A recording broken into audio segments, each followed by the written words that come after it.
Hello, everyone. Welcome back to our live reading of 20,000 Leagues Under the Sea by Jules Verne. I am your narrator, Libba Beaucham, here at the Cottrell Digital Studio at the Northeast Georgia History Center. If you're just joining us, I do recommend that you go back to part 1 of our series. You can find that on our YouTube channel, and there's a playlist just for this series of readings. We are well near the now near the end part of our story. We've got 5 chapters left, and we got to a very exciting portion of our adventure last time.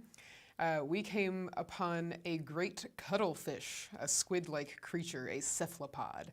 So I'm really excited because I do believe this is sort of the iconic moment that a lot of people know when you hear 20,000 Leagues Under the Sea. I think most people think of this instance, this moment. So I'm excited to continue. And let's see, I don't think there's anything we need to catch up on. So let's dive on in, huh? All right, here we go. So we are picking up in the middle of the chapter where we just spotted Monsieur Aronnax, Ned Land, and Conseil have just spotted this very large cuttlefish. I'm just going to check our audio before we dive in. Let's see. Oh, hey, Rashid. The theme music is just, it was titled Adventure Music in this audio subscription service that we have for, background music and music for our promotions and whatnot. So I thought it was very fitting. I actually don't know who the original artist is, since it was just some music we could download thanks to that Audio Blocks subscription. All right, here we go. Chance had brought us in presence of this cuttlefish, and I did not wish to lose the opportunity of carefully studying the specimen of cephalopods. I overcame the horror that inspired me, and, taking a pencil, began to draw it. "Perhaps this is the same which the elector saw," said Conseil. "No," replied the Canadian, "for this is whole, and the other had lost its tail." "That is no reason," I replied. "The arms and tails of these animals are reformed by renewal, and in 7 years the tail of Boger's cuttlefish has no doubt had time to grow." By this time, other pulps appeared at the port light. I counted 7. They formed a procession after the Nautilus, and I heard their beaks gnashing against the iron hull. I continued my work. These monsters kept in the water with such precision that they seemed immovable. Suddenly, the Nautilus stopped. A shock made it tremble in every plate. "Have we struck anything?" I asked. "In any case," replied the Canadian, "we shall be free, for we are floating." The Nautilus was floating, no doubt, but it did not move. A minute passed. Captain Nemo, followed by his lieutenant, entered the drawing room. I had not seen him for some time. He seemed dull. Without noticing or speaking to us, he went to the panel, looked at the pulps, and said something to his lieutenant. The latter went out. Soon the panels were shut. The ceiling was lighted. I went towards the captain. "A curious collection of pulps," I said. "Yes, indeed, Mr. Naturalist," he replied, "and we are going to fight them man to beast." I looked at him. I thought I had not heard aright. "Man to beast," I repeated. "Yes, sir, the screw is stopped. I think that the horny jaws of one of the cuttlefish is entangled in the blades. That is what prevents our moving." "What are you going to do?" "Rise to the surface and slaughter this vermin." "A difficult enterprise." "Yes, indeed. The electric bullets are powerless against the soft flesh, where they do not find resistance enough to go off. But we shall attack them with the hatchet." "And the harpoon, sir," said the Canadian, "if you do not refuse my help." "I will accept it, Master Land." "We will follow you," I said, and following the Captain Nemo, we went towards the central staircase. There, about 10 men with boarding hatchets were ready for the attack. Conseil and I took 2 hatchets. Ned Land seized a harpoon. The Nautilus had then risen to the surface. One of the sailors, posted on the top ladder step, unscrewed the bolts of the panels. But hardly were the screws loosed when the panel rose with great violence, evidently drawn by the suckers of the pulp's arm. Immediately, one of the arms slid like a serpent down the opening, and 20 others were above. With one blow of the axe, Captain Nemo cut this formidable tentacle that slid wriggling down the ladder.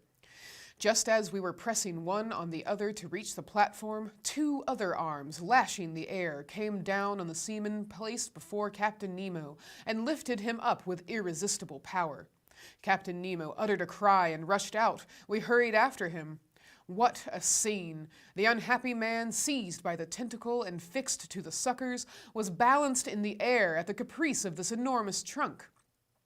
He rattled in his throat. He was stifled. He cried, "Help! Help!" These words, spoken in French, startled me. I had a fellow countryman on board, perhaps several. That heart-rending cry, I shall hear it all my life. The unfortunate man was lost. Who could rescue him from that powerful pressure? However, Captain Nemo had rushed to the pulp, and with one blow of the axe had cut through one arm. His lieutenant struggled furiously against other monsters that crept on the flanks of the Nautilus.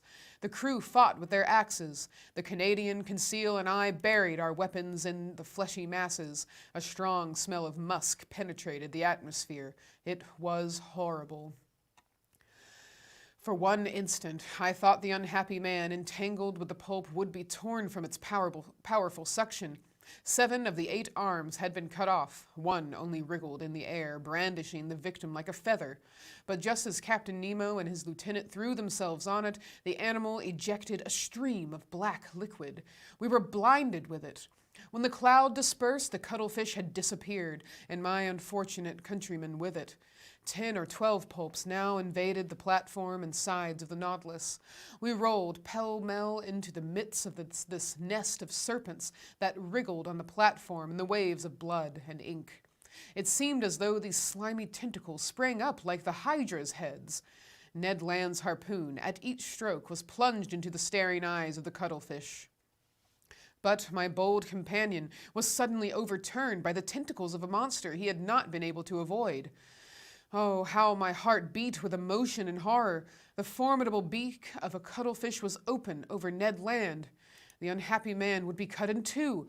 I rushed to his succor, but Captain Nemo was before me. His axe disappeared between the 2 enormous jaws, and miraculously saved the Canadian. Rising, plunged his harpoon deep into the triple heart of the pulp. I owed myself this revenge, said the captain to the Canadian. Ned bowed without replying. The combat had lasted a quarter of an hour.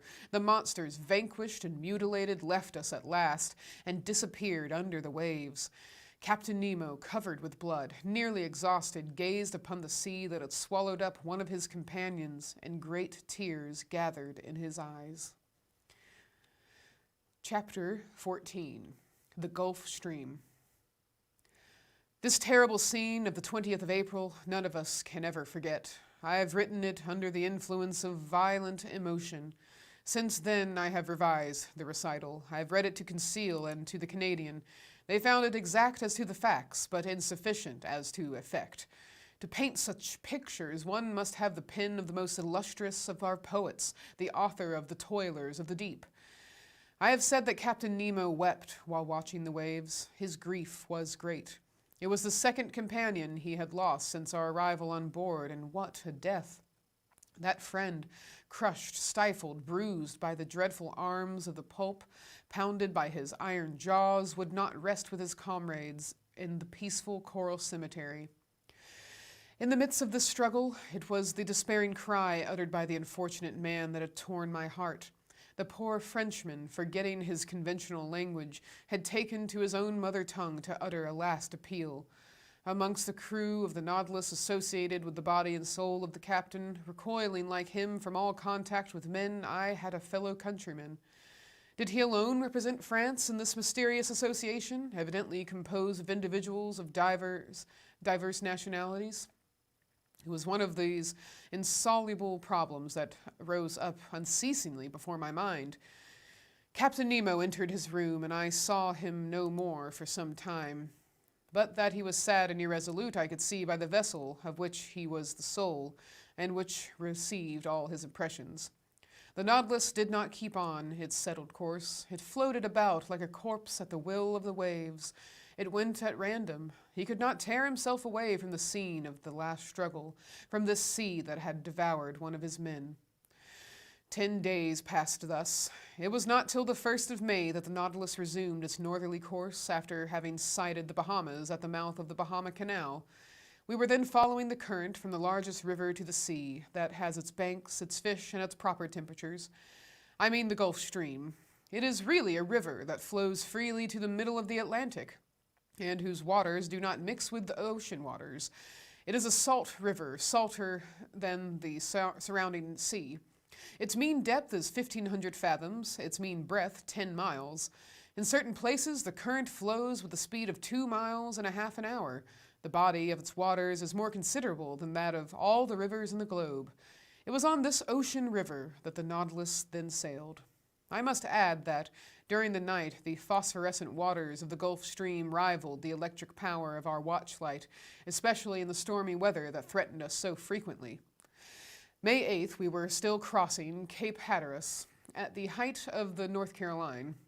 The width of this Gulf Stream there is 75 miles, and its depth 210 yards. The Nautilus still went at random. All supervision seemed abandoned.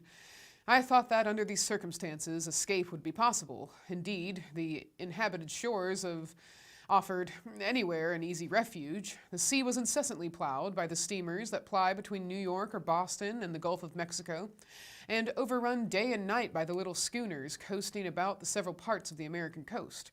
We could hope to be picked up. It was a favorable opportunity, notwithstanding the 30 miles that separated the Nautilus from the coasts of the Union. One unfortunate circumstance thwarted the Canadians' plans. The weather was very bad. We were nearing those shores where tempests are so frequent, that country of waterspouts and cyclones actually engendered by the current of the Gulf Stream. To tempt the sea in a frail boat was certain destruction. Ned Land owned this himself. He fretted, seized with nostalgia that flight could only cure. "Master," he said that day to me, "this must come to an end. I must make a clean breast of it. This Nemo is leaving land and going up to the north, but I declare to you that I have had enough of the South Pole, and I will not follow him to the north." "What is to be done, Ned, since flight is impracticable anyhow?" "We must speak to the captain," said he. "You said nothing when we were in your native seas. I will speak, now we are in mine. When I think that before long the Nautilus will be by Nova Scotia, and that there near Newfoundland is a large bay, and into that bay the St. Lawrence empties itself, and that the St. Lawrence is my river, the river of Quebec, my native town.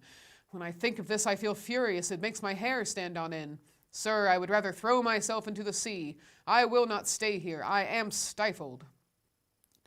The Canadian was evidently losing all patience. His vigorous nature could not stand this prolonged imprisonment. His face altered daily, his temper became more surly. I knew what he must suffer, for I was seized with homesickness myself. Nearly 7 months had passed without our having had any news from land. Captain Nemo's isolation, his altered spirits, especially since the fight with the pulps, his taciturnity had all made me view things in a different light. "Well, sir," said Ned, seeing I did not reply. "Well, Ned, do you wish me to ask Captain Nemo his intentions concerning us?" "Yes, sir." "Although he has already made them known?" "Yes, I wish it settled finally. Speak for me, in my name only, if you like." "But I so seldom meet him, he avoids me. That is all the more reason for you to go to see him." I went to my room. From thence I meant to go to Captain Nemo's. It would not do to let this opportunity of meeting him slip. I knocked at the door. No answer. I knocked again, then turned the handle. The door opened. I went in. The captain was there. Bending over his work table, he had not heard me. Resolved not to go without having spoken, I approached him. He raised his head quickly, frowned, and said roughly, "You here, what do you want?" "To speak to you, Captain." "But I am busy, sir. I am working. I leave you at liberty to shut yourself up. Can I not be allowed the same?" This reception was not encouraging, but I was determined to hear and answer everything. "Sir," I said coldly, "I have to speak to you on a matter that admits of no delay." "What is that, sir?" he replied ironically. "Have you discovered something that has escaped me, or has the sea delivered up any new secrets?" We were at cross purposes, but before I could reply, he showed me an open manuscript on his table and said, in a more serious tone, "Here, Monsieur Aronnax, is a manuscript written in several languages. It contains the sum of my studies of the sea, and, if it please God, it shall not perish with me. This manuscript, signed with my name, complete with the history of my life, will be shut up in a little floating case. The last survivor of all of us on board the Nautilus will throw this case into the sea, and it will go whither it is borne by the waves. This man's name, his history, written by himself. His mystery would then be revealed someday. Captain, I said, I can but approve of the idea that makes you act thus. The result of your studies must not be lost. But the means you employ seem to me to be primitive. Who knows where the winds will carry this case, and in whose hands it will fall? Could you not use some other means? Could not you or one of yours— Never, sir, he said, hastily interrupting me. But I and my companions are ready to keep this manuscript in store, and if you will put us at liberty— At liberty, said the captain, rising. Yes, sir, that is the subject on which I wish to question you. For 7 months we have been here on board, and I ask you today, in the name of my companions and in my own, if your intention is to keep us here always. Monsieur Aronnax, I will answer you today as I did 7 months ago. Whoever enters the Nautilus must never quit it. You impose actual slavery upon us. Give it what name you please. But everywhere the slave has the right to regain his liberty. Who denies you this right? Have I ever tried to chain you with an oath? He looked at me with his arms crossed. Sir, I said, to return a second time to this subject will be neither to your nor to my taste, but as we've entered upon it, let us go through with it. I repeat, it is not only myself whom it concerns. Study is to me a relief, a diversion, a passion that could make me forget everything. Like you, I am willing to live obscure in the frail hope of bequeathing one day to future time the results of my labors.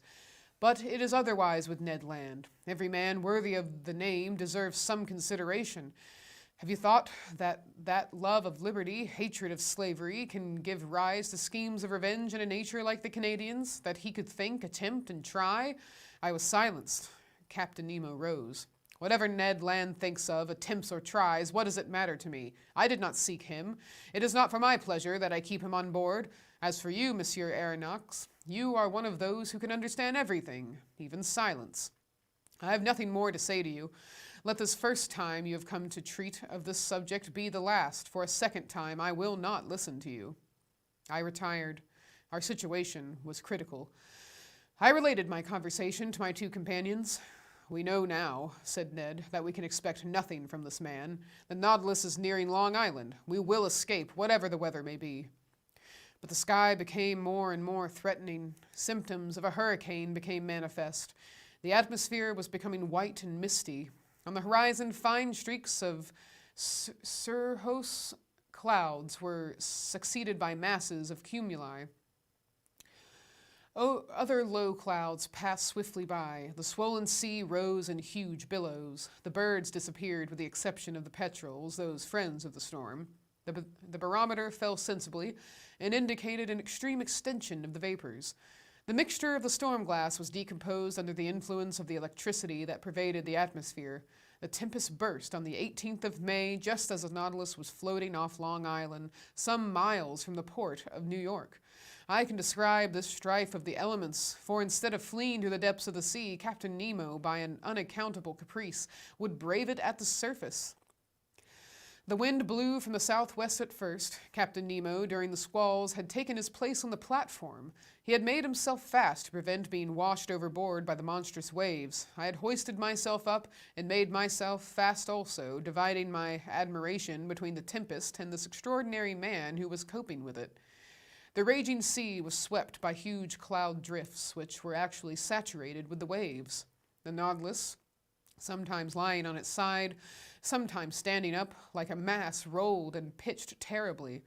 About 5 o'clock a torrent of rain fell that lulled neither sea nor wind.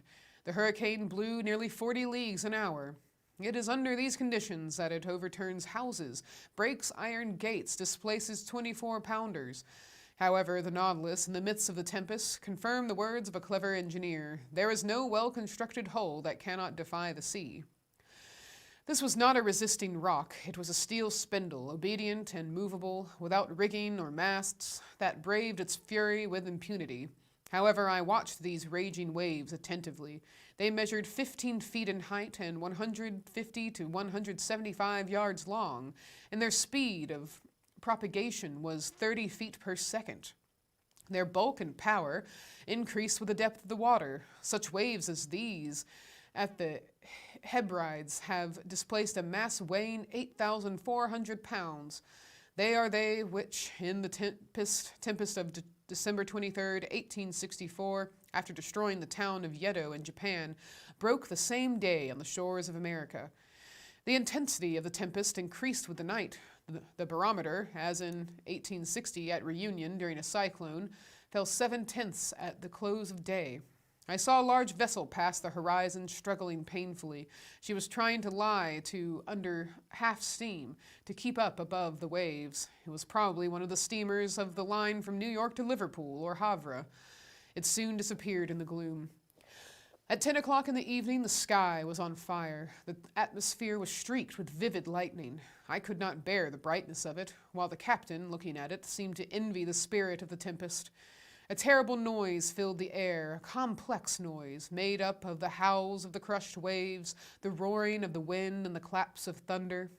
The wind veered suddenly to all points of the horizon, and the cyclone, rising in the east, returned after passing by the north, west, and south in the inverse course, pursued by the circular storm of the southern hemisphere. Ah, that Gulf Stream! It deserves its name of the king of the tempests.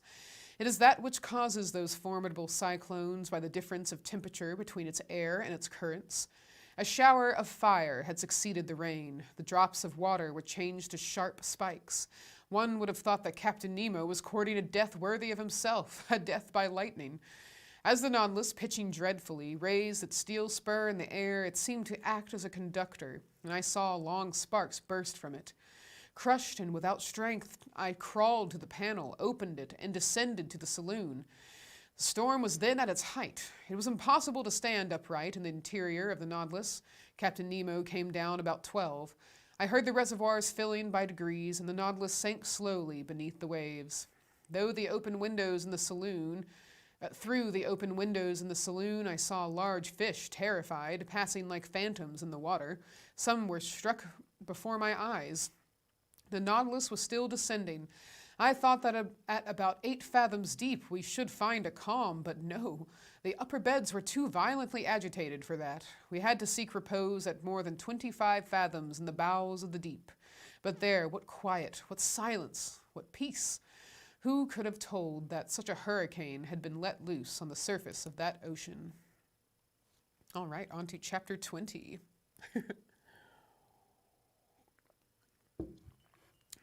All right, so from latitude 47 degrees, 24 degrees to longitude 17 degrees and 28 degrees. In consequence of the storm, we had been thrown eastward once more. All hope of escape on the shores of New York or St. Lawrence had faded away, and poor Ned, in despair, had isolated himself like Captain Nemo. Conseil and I, however, never left each other. I said that the Nautilus had gone aside to the east. I should have said, to be more exact, the northeast. For some days, it wandered first on the surface and then beneath it, amid those fogs so dreaded by sailors. What accidents are due to these thick fogs? What shocks upon these reefs when the wind drowns the breaking of the waves? What collisions between vessels in spite of their warning lights, whistles, and alarm bells? And the bottoms of these seas look like a field of battle where still lie all the conquered of the ocean, some old and already encrusted, others fresh and reflecting from their iron bands and copper plates the brilliancy of our lantern. On the 15th of May, we were at the extreme south of the Bank of Newfoundland. This bank consists of alluvia, or large heaps of organic matter, brought either from the equator by the Gulf Stream or from the North Pole by the countercurrent of cold water which skirts the American coast. There also are heaped up those erratic blocks which are carried along by the broken ice, and close by a vast charnel house of mollusks which perish here by millions. The depth of the sea is not great at Newfoundland, not more than some hundreds of fathoms, but towards the south is a depression of 1,500 fathoms. There the Gulf Stream widens. It loses some of its speed and some of its temperature, but it becomes a sea. It was on the 17th of May, about 500 miles from Heart's Content, at a depth of more than 1,400 fathoms, that I saw the electric cable lying on the bottom. Conseil, to whom I had not mentioned it, thought at first that it was a gigantic sea serpent, but I undeceived the worthy fellow, and by way of consolation related several particulars in the laying of this cable. The first one was laid in the years 1857 and 1858, but after transmitting about 400 telegrams, it would not act any longer. In 1863, the engineers constructed on another one, measuring 2,000 miles in length and weighing 4,500 tons, which was embarked on the Great Eastern. This attempt also failed. On the 25th of May, the Nautilus, being at a depth of more than 1,918 fathoms, was on the precise spot where the rupture occurred, which ruined the Enterprise. It was within 638 miles of the coast of Ireland, and at 2:30 in the afternoon they discovered that communication with Europe had ceased. The electricians on board resolved to cut the cable before fishing it up, and at 11 o'clock at night they had recovered the damaged part. They made another point and spliced it, and it was once more submerged. But some days after it broke again, and in the depths of the ocean could not be recaptured. The Americans, however, were not discouraged.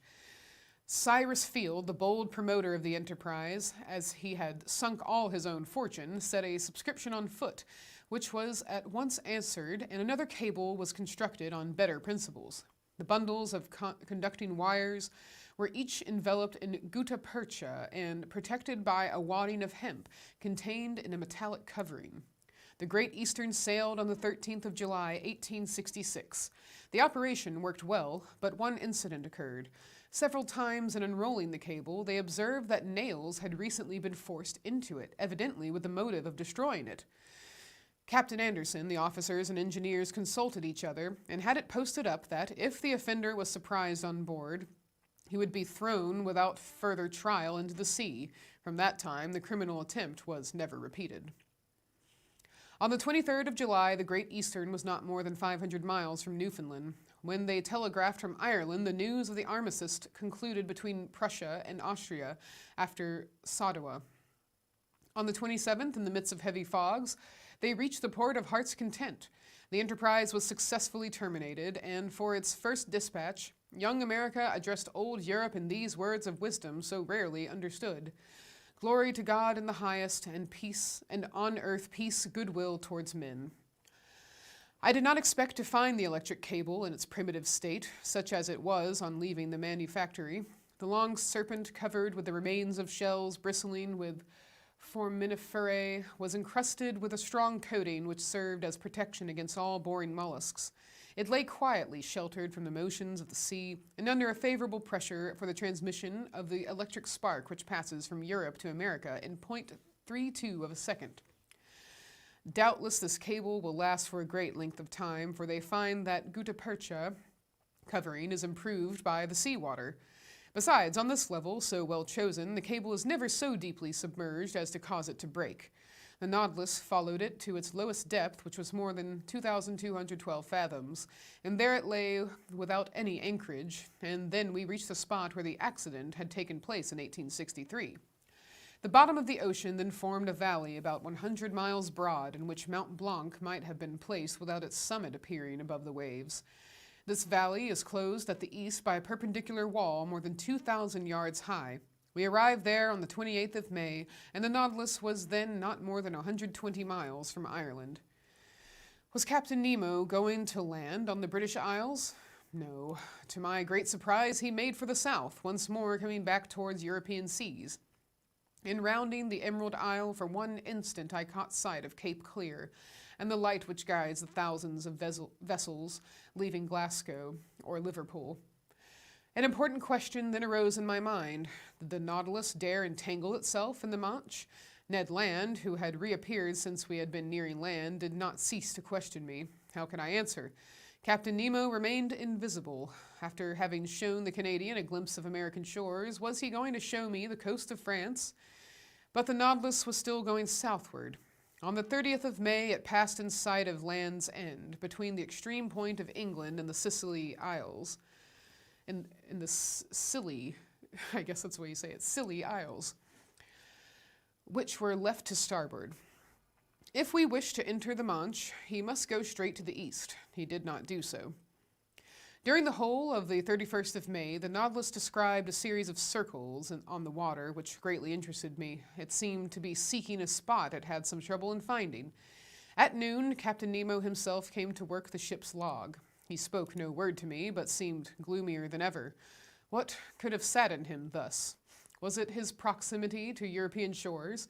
Had he some recollections of his abandoned country? If not, what did he feel? Remorse or regret? For a long while this thought haunted my mind, and I had a kind of presentiment that before long chance would betray the captain's secrets. The next day, the 1st of June, the Nautilus continued the same process. It was evidently seeking some particular spot in the ocean. Captain Nemo took the sun's altitude, as he had done the day before. The sea was beautiful, the sky clear. About 8 miles to the east, a large steam vessel could be discerned on the horizon. No flag fluttered from its mast, and I could not discover its nationality. Some minutes before the sun passed the meridian, Captain Nemo took his sextant and watched with great attention. The perfect rest of the water greatly helped the operation. The Nautilus was motionless. It neither rolled nor pitched. I was on the platform when the altitude was taken, and the captain pronounced these words, "It is here." He turned and went below. Had he seen the vessel, which was changing its course and seemed to be nearing us? I could not tell. I returned to the saloon. The panels closed. I heard the hissing of the waters in the reservoirs. The Nautilus began to sink, following a vertical line, for its screw communicated no motion to it. Some minutes later, it stopped at a depth of more than 420 fathoms, resting on the ground. The luminous ceiling was darkened, then the panels were opened, and through the glass I saw the sea brilliantly illuminated by the rays of our lantern for at least half a mile round us. I looked to the port side and saw nothing but an immensity of quiet waters, but to starboard, on the bottom appeared a large protuberance, which at once attracted my attention. One would have thought it a ruin buried under a coating of white shells, much resembling a covering of snow. Upon examining the mass attentively, I could recognize the ever-thickening form of a vessel bare of its masts, which must have sunk. It certainly belonged to past times. This wreck, to be thus encrusted with the lime of the water, must already be able to count many years past at the bottom of the ocean. What was this vessel? Why did the Nautilus visit its tomb? Could it have been aught but a shipwreck which had drawn it under the water? I knew not what to think, when near me in a slow voice I heard Captain Nemo say, "At one time this ship was called the Marseillaise.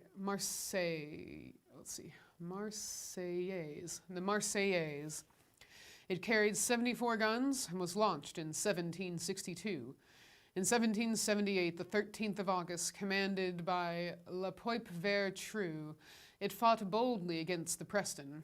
In 1779, on the 4th of July, it was at the taking of Grenada, with a squadron of Admiral Estaing. In 1781, on the 5th of September, it took part in the Battle of Comte de Grasse in Chesapeake Bay. In 1794, the French Republic changed its name. On the 16th of April in the same year, it joined the squadron of Virelet-Joyeuse at Brest, being entrusted with the escort of a cargo of corn coming from America, under the command of Admiral von Stabel. On the 11th and 12th Prairial of the second year, the squadron fell in with an English vessel. "Sir, today is the 13th Prairial, the 1st of June, 1868. It is now 74 years ago, day for day on the very spot, in latitude 47 degrees, 24 degrees longitude, and 17 degrees, 28 degrees. That this vessel, after fighting heroically, losing its 3 masts with the water in its hold, and the third of its crew disabled, preferred sinking with its 356 sailors to surrendering, and, sailing its colors to the poop, disappeared under the waves to cry of long live the Republic." "The Avenger!" I exclaimed. "Yes, sir, the Avenger, a good name," muttered Captain Nemo, crossing his arms. All right, on to Chapter 21, A Hecatomb.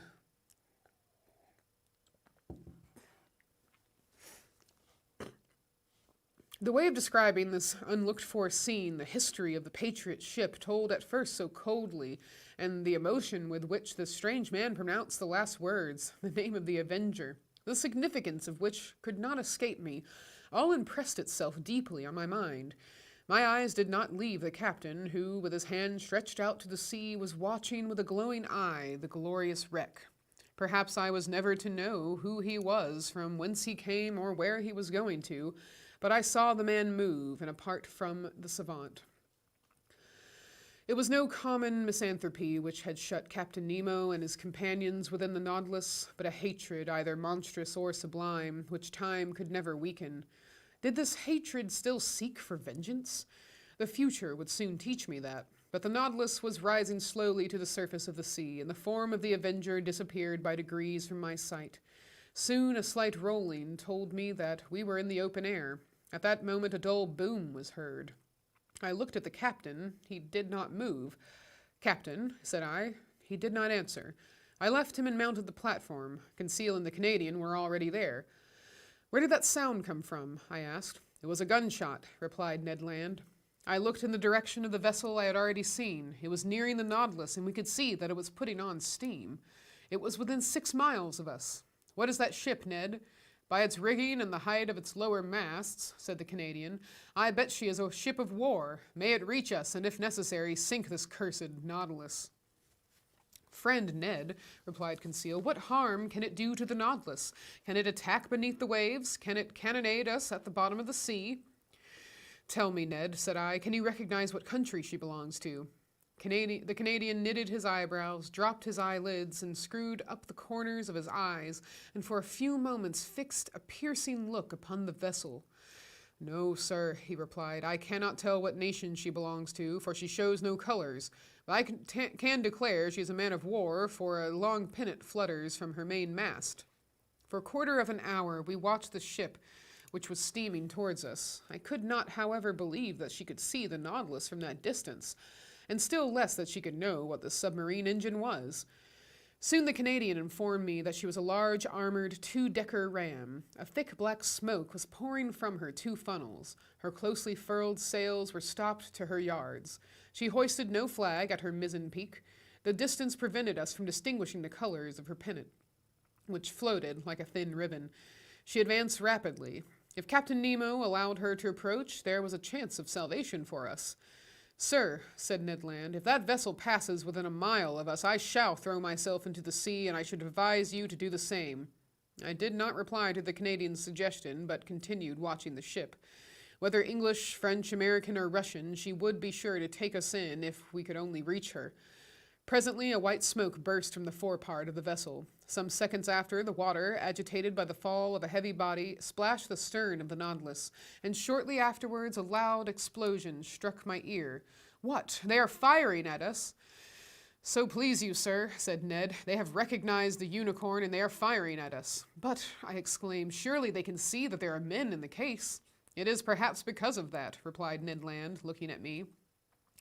A whole flood of light burst upon my mind. Doubtless they knew now how to believe the stories of the pretended monster. No doubt on board the Abraham Lincoln, when the Canadians struck it with the harpoon, Commander Farragut had recognized in the supposed narwhal a submarine vessel more dangerous than a supernatural cetacean. Yes, it must have been so, and on every sea they were now seeking this engine of destruction. Terrible indeed, if, as we supposed, Captain Nemo employed the Nautilus in works of vengeance. On the night when we were imprisoned in that cell in the midst of the Indian Ocean, had he not attacked some vessel? The man buried in the coral cemetery, had he not been a victim to the shock caused by the Nautilus? Yes, I repeat it must be so. One part of the mysterious existence of Captain Nemo had been unveiled, and if his identity had not been recognized, at least the nations united against him were no longer hunting a chimerical creature, but a man who had vowed a deadly hatred against them. All the formidable past rose before me. Instead of meeting friends on board the approaching ship, we could only expect pitiless enemies. But the shot rattled about us. Some of them struck the sea and ricocheted, losing themselves in the distance. But none touched the Nautilus. The vessel was not more than 3 miles from us. In spite of the serious cannonade, Captain Nemo did not appear on the platform, but if one of the conical projectiles had struck the shell of the Nautilus, it would have been fatal. The Canadian then said, "Sir, we must do all we can to get out of this dilemma. Let us signal them. They will then perhaps understand that we are honest folks." Ned Land took his handkerchief to wave in the air, but he had scarcely displayed it when he was struck down by an iron hand and fell in spite of his great strength upon the deck. "Fool!" exclaimed the captain. "Do you wish to be pierced by the spur of the Nautilus before it is hurled at this vessel?" Captain Nemo was terrible to hear. He was still more terrible to see. His face was deadly pale, with a spasm at his heart. For an instant it must have ceased to beat. His pupils were fearfully contracted. He did not speak. He roared, as with his body thrown forward, he wrung the Canadian's shoulders.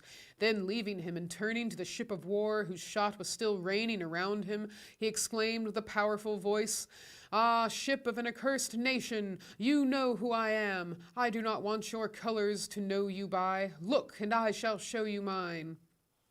And on the forepart of the platform, Captain Nemo unfurled a black flag, similar to the one he had placed at the South Pole. At that moment a shock struck the shell of the Nautilus obliquely, without piercing it, and rebounding near the captain, was lost in the sea. He shrugged his shoulders, and addressing me, said shortly, "Go down, you and your companions, go down." "Sir," I cried, "are you going to attack this vessel?" "Sir, I am going to sink it." "You will not do that." "I shall do it," he replied coldly, "and I advise you not to judge me, sir. Fate has shown you what you ought not to have seen. The attack has begun. Go down." "What is the vessel? You do not know? Very well, so much the better. Its nationality to you, at least, will be a secret. Go down." We could but obey. About 15 of the sailors surrounded the captain, looking with implacable hatred at the vessel nearing them. One could feel that the same desire of vengeance animated every soul. I went down at the moment. Another projectile struck the Nautilus, and I heard the captain exclaim, "Strike, mad vessel, shower your useless shot, and then you shall not escape the spur of the Nautilus.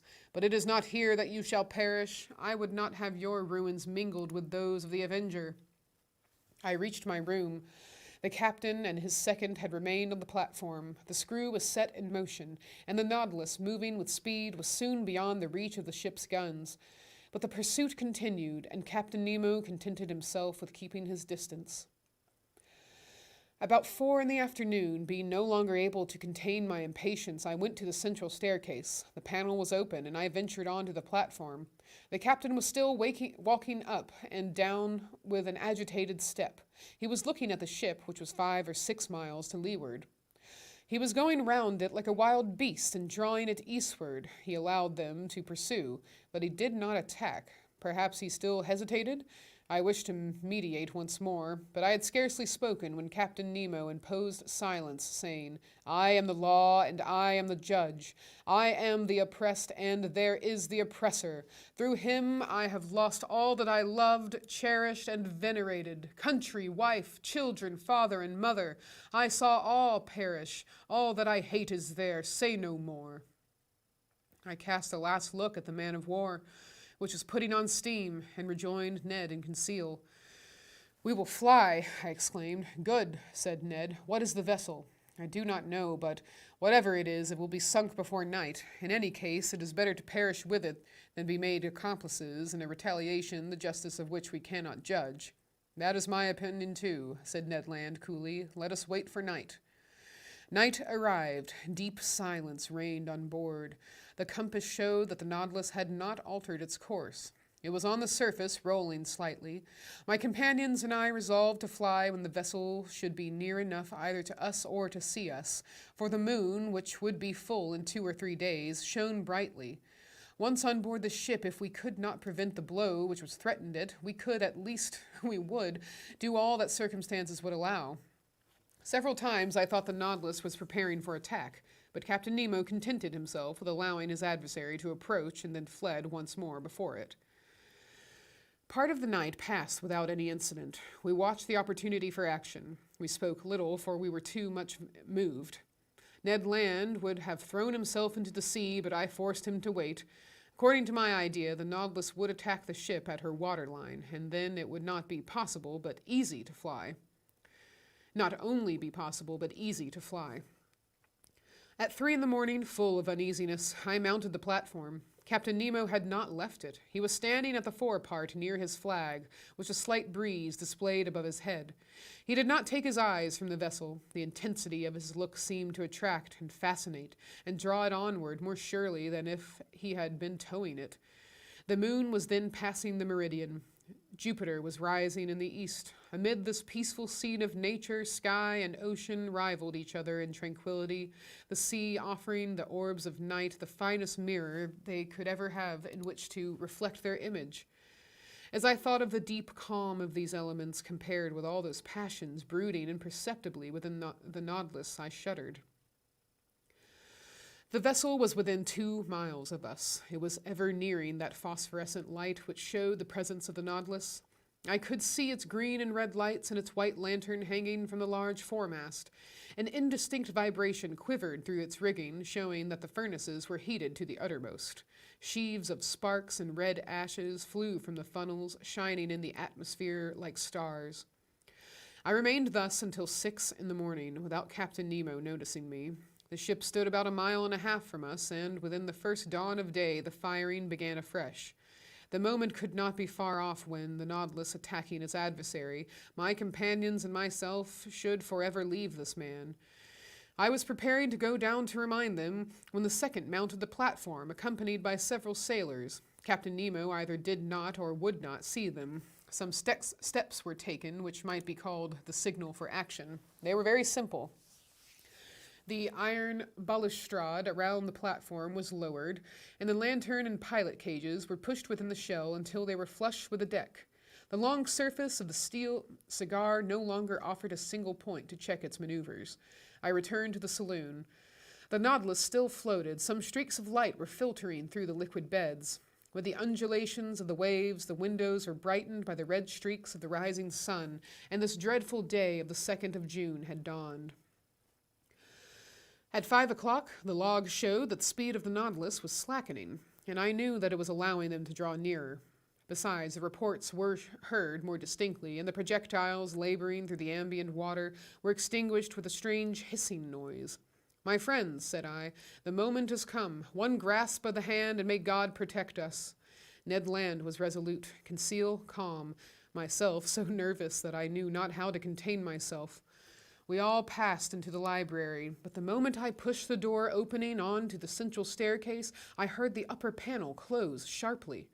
The Canadian rushed on the stairs, but I stopped him. A well-known hissing noise told me that the water was running into the reservoirs, and in a few minutes the Nautilus was some yards beneath the surface of the waves. I understood the maneuver. It was too late to act. The Nautilus did not wish to strike at the impenetrable cuirass, but below the waterline, where the metallic covering no longer protected it. We were again imprisoned, unwilling witnesses of the dreadful drama that was preparing. We had scarcely time to reflect. Taking refuge in my room, we looked at each other without speaking. A deep stupor had taken hold of my mind. Thought seemed to stand still. I was in that painful state of expectation preceding a dreadful report. I waited, I listened. Every sense was merged in that of hearing. The speed of the Nautilus was accelerated. It was preparing to rush. The whole ship trembled. Suddenly I screamed. I felt the shock, but comparatively light. I felt the penetrating power of the steel spur. I heard rattlings and scrapings, but the Nautilus, carried along by its propelling power, passed through the mass of the vessel like a needle through sailcloth. I could stand it no longer. Mad, out of my mind, I rushed from my room into the saloon. Captain Nemo was there, mute, gloomy, implacable. He was looking through the port panel. A large mass cast a shadow on the water, and that it might lose nothing of her agony, the Nautilus was going down into the abyss with her. 10 yards from me I saw the open shell through which the water was rushing with the noise of thunder, then the double line of guns and the netting. The bridge was covered with black agitated shadows. The water was rising. The poor creatures were crowding the ratlines, clinging to the masts, struggling under the water. It was a human ant-heap overtaken by the sea. Paralyzed, stiffened with anguish, my hair standing on end, my eyes wide open, panting without breath and without voice, I, too, was watching. An irresistible attraction glued me to the glass. Suddenly, an explosion took place. The compressed air blew up her decks as if the magazines had caught fire. Then the unfortunate vessel sank more rapidly. Her topmast, laden with victims, now appeared. Then her spars, bending under the weight of men, and last of all, the top of her mainmast. Then the dark mass disappeared, and with it the dead crew, drawn down by the strong eddy. I turned to Captain Nemo. That terrible avenger, a perfect archangel of hatred, was still looking. When all was over, he turned to his room, opened the door, and entered. I followed him with my eyes. On the end wall beneath his heroes, I saw the portrait of a woman, still young, and two little children. Captain Nemo looked at them for some moments, stretched his arms toward them, and, kneeling down, burst into deep sobs. All right, we'll continue. Chapter 22, The Last Words of Captain Nemo. The panels had closed on this dreadful vision, but light had not returned to the saloon. All was silence and darkness within the Nautilus. At wonderful speed, 100 feet beneath the water, it was leaving this desolate spot. Whither was it going? To the north or the south? Where was the man flying to after such dreadful retaliation? I had returned to my room where Ned and Conseil had remained silent enough. I felt an insurmountable horror for Captain Nemo. Whatever he had suffered at the hands of these men, he had no right to punish thus. He had made me, if not an accomplice, at least a witness of his vengeance. At 11, the electric light reappeared. I passed into the saloon. It was deserted. I consulted the different instruments. The Nautilus was flying northward at the rate of 25 miles an hour, now on the surface and now 30 feet below it. On taking the bearings by the chart, I saw that we were passing the mouth of the Manche, and that our course was hurrying us towards the northern seas at a frightful speed. That night we had crossed 200 leagues of the Atlantic. The shadows fell and the sea was covered with darkness until the rising of the moon. I went to my room, but I could not sleep. I was troubled with dreadful nightmare. The horrible scene of destruction was continually before my eyes. From that day, who could tell into what part of the North Atlantic basin the Nautilus would take us? Still with unaccountable speed, still in the midst of these northern fogs, would it touch at Spitzbergen or on the shores of Nova Zembla? Should we explore those unknown seas, the White Sea, the Sea of Kara, the Gulf of Obi, the archipelago of Liarov, and the unknown coast of Asia? I could not say. I could no longer judge of the time that was passing. The clocks had been stopped on board. It seemed, as in polar countries, that night and day no longer followed their regular course. I felt myself being drawn into that strange region where the foundered imagination of Edgar Poe roamed at will. Like the fabulous Gordon Pym, at every moment I expected to see that veiled human figure, of larger proportions than those of any inhabitant of the earth, thrown across the cataract which defends the approach to the pole. I estimated, though perhaps I may be mistaken, estimated this adventurous course of the Nautilus to have lasted 15 or 20 days. And I know not how much longer it might have lasted had it not been for the catastrophe which ended this voyage. Of Captain Nemo I saw nothing whatever now, nor of his second. Not a man of the crew was visible for an instant. The Nautilus was almost incessantly under water. When we came to the surface to renew the air, the panels opened and shut mechanically. There were no marks on the planisphere. I knew not where we were, and the Canadian, too, his strength and patience at an end, appeared no more. Conseil could not draw a word from him, and fearing that, in a dreadful fit of madness, he might kill himself, watched him with constant devotion. One morning, what date it was I could not say, I had fallen into a heavy sleep towards the early hours, a sleep both painful and unhealthy, when I suddenly awoke. Ned Land was leaning over me, saying in a low voice, "We are going to fly." I sat up. "When shall we go?" I asked. "Tonight. All inspection on board the Nautilus seems to have ceased. All appear to be stupefied." "You will be ready, sir?" "Yes. Where are we?" "In sight of land. I took the reckoning this morning in the fog, 20 miles to the east." "What country is it?" "I do not know, but whatever it is, we will take refuge there." "Yes, Ned, yes. We will fly tonight, even if the sea should swallow us up." The sea is bad, the wind violent, but 20 miles in that light boat of the Nautilus does not frighten me. Unknown to the crew, I have been able to procure food and some bottles of water. I will follow you. But, continued the Canadian, if I am surprised, I will defend myself. I will force them to kill me. We will die together, friend Ned. I had made up my mind to all. The Canadian left me. I reached the platform on which I could, with difficulty, support myself against the shock of the waves. The sky was threatening, but as land was in those thick brown shadows, we must fly. I returned to the saloon, fearing and yet hoping to see Captain Nemo, wishing and yet not wishing to see him. What could I have said to him? Could I hide the involuntary horror with which he inspired me? No. It was better that I should not meet him face to face, better to forget him. And yet, how long seemed that day to last that I should pass in the Nautilus? I remained alone. Ned Land and Conseil avoided speaking for fear of betraying themselves. At 6 I dined, but I was not hungry. I forced myself to eat in spite of my disgust that I might not weaken myself. At 6:30, Ned Land came to my room, saying, "We shall not see each other again before our departure. At 10 the moon will not be risen. We will profit by the darkness. Come to the boat. Conseil and I will wait for you." The Canadian went out without giving me time to answer. Wishing to verify the course of the Nautilus, I went to the saloon. We were running north-northeast at frightful speed, and more than 50 yards deep. I cast a last look on these wonders of nature, on the riches of art heaped up in this museum, upon the unrivaled collection destined to perish at the bottom of the sea, with him who had formed it. I wished to fix an indelible impression of my mind.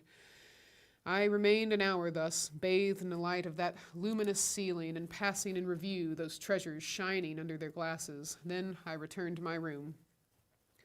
I dressed myself in strong sea clothing. I collected my notes, placing them carefully about me. My heart beat loudly. I could not check its pulsations. Certainly my trouble and agitation would have betrayed me to Captain Nemo's eyes. What was he doing at this moment? I listened at the door of his room. I heard steps. Captain Nemo was there. He had not gone to rest. At every moment I expected to see him appear and ask me why I wished to fly. I was constantly on the alert. My imagination magnified everything. The impression became at last so poignant that I asked myself if it would not be better to go to the captain's room, see him face to face, and brave him with look and gesture. It was the inspiration of a madman. Fortunately, I resisted the desire and stretched myself on my bed to quiet my bodily agitation. My nerves were somewhat calmer, but in my excited brain I saw over again all my existence on board the Nautilus, every incident, either happy or unfortunate, which had happened since my disappearance from the Abraham Lincoln, the submarine hunt, the Torres Straits, the savages of Papua, the running ashore, the coral cemetery, the passage of Suez, the island of Santorin, the Cretan diver, Vigo Bay, Atlantis, the iceberg, the South Pole, the imprisonment of the ice, the fight among the pulps, the storm in the Gulf Stream, the Avenger, and the horrible scene of the vessel sunk with all her crew. All these events passed before my eyes like scenes in a drama. Then Captain Nemo seemed to grow enormously, his features to assume superhuman proportions.